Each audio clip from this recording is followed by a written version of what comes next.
Assalamualaikum, salam sejahtera. Rumah 2 tingkat. Di mana? Di Bandar Tasik Idaman, Gopeng.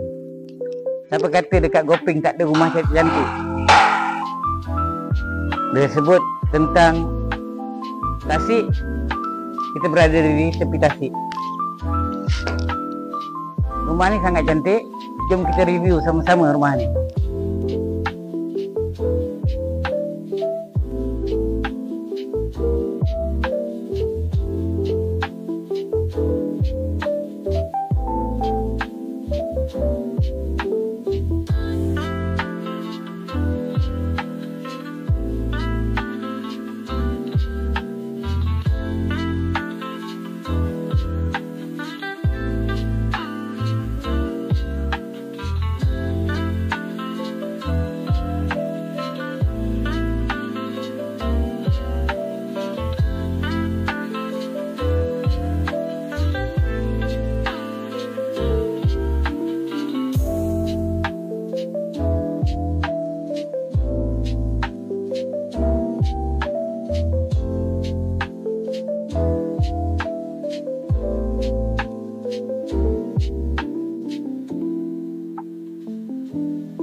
Bagaimana dengan perjalanan melihat rumah ini?